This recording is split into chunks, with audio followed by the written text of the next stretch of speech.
చిన్నోళ్ళ నుంచి పెద్దల వరకు ఎవరికైనా స్టార్టర్స్ అంటే బాగా ఇష్టము. ఈరోజు ఈ వీడియోలో 3 టైప్ ఆఫ్ స్టార్టర్స్ ఎలా చేసుకోవాలో ఒకే ప్రాసెస్లో చెప్తాను. Hi everyone. నేను చికెన్ మ్యాగ్నేట్ చేసిన వీడియో పెట్టలేదు, ఎందుకనంటే వీడియో ప్రాసెస్ అనేది చాలా ఎక్కువైపోద్దని. నార్మల్గానే ఉప్పు, కారం, పసుపు, ధనియా పౌడర్, అలాగే చికెన్ మసాలా అండ్ గరం మసాలా కూడా యాడ్ చేసి చికెన్కి బాగా పట్టించాను. అలా పట్టించిన చికెన్ని నేను 1 అవర్ పక్కన పెట్టేశాను. 1 అవర్ తర్వాత బయటికి తీసిన చికెన్లోని 2 స్పూన్స్ కార్న్ఫ్లోరు, అలాగే 1 స్పూన్ మైదా వేశాను అండ్ 1 ఎగ్ కూడా వేశాను. ఇక్కడ నేను ఫస్ట్ 3 టైప్ ఆఫ్ స్టార్టర్స్ ఒకే ప్రాసెస్లో ఎలా చేయాలో చెప్పాను కదా. ఫస్ట్ స్టార్టర్ కోసం అయితే చికెన్ పకోడీ అనమాట. ఇక్కడ చికెన్ పకోడీ చేసినట్టయితే కొంచెం వరిపిండి, అదే బియ్యం పిండి వేసుకొని కరివేపాకు, కొత్తిమీర వేసేసుకొని కలిపేసుకొని ఆయిల్లో ఫ్రై చేసేసుకుంటే మనకి ఫస్ట్ స్టార్టర్ రెడీ అయిపోతుంది చికెన్ పకోడీ.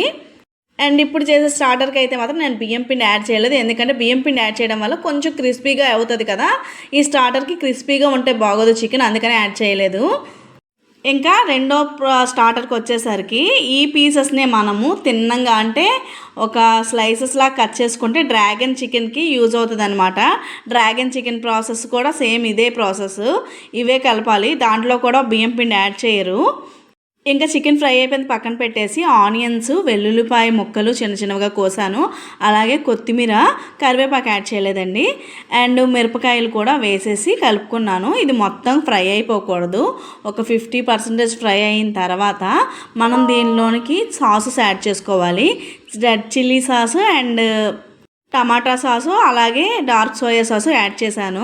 నా దగ్గర రెడ్ చిల్లీ సాస్ లేదు, అందుకని నేను కాశ్మీరీ చిల్లీని వేడి నీటిలో నానబెట్టుకొని కొంచెం జీలకర్ర యాడ్ చేసి దాన్ని మిక్సీ చేశాను అనమాట.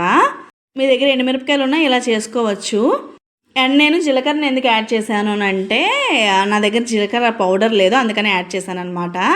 ఇంకా సాసెస్ అన్ని కలిపిసిన తర్వాత మనం 1 స్పూన్ ఆఫ్ కార్న్ఫ్లోర్ ఉంటుంది కదా, అది తీసుకొని దాంట్లో వాటర్ కలుపుకొని ఆ వాటర్ అనేది దీని మీద వేసుకుంటే కొంచెం జ్యూసీగా వస్తుంది. దీనిలోని మనం ఆల్రెడీ ఫ్రై చేసుకున్న చికెన్ వేసేసుకొని కొంచెం ఈ జ్యూస్ అనేది చికెన్కి పట్టిన తర్వాత వెంటనే ఆపేయాలి. ఈ ప్రాసెస్ అంతా హై ఫ్లేమ్ మీద ఉన్నప్పుడు మాత్రమే చేసుకోవాలి.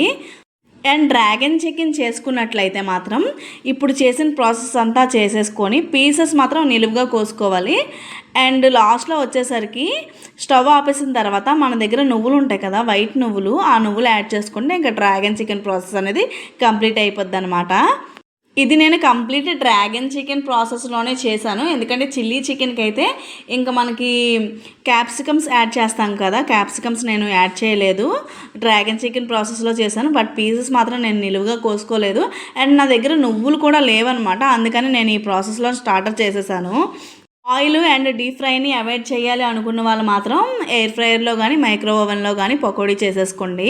అంటే స్టార్టింగ్లోని ఆయిల్ పెట్టేంతవరకు సేమ్ ప్రాసెస్ చేసి అక్కడ పీసెస్ పెట్టేసుకోండి. మొత్తానికైతే చూసారా, సేమ్ ప్రాసెస్లో 3 టైప్ ఆఫ్ స్టార్టర్స్ ఎలా చేసుకోవాలో ఒకే వీడియోలో చెప్పేశాను.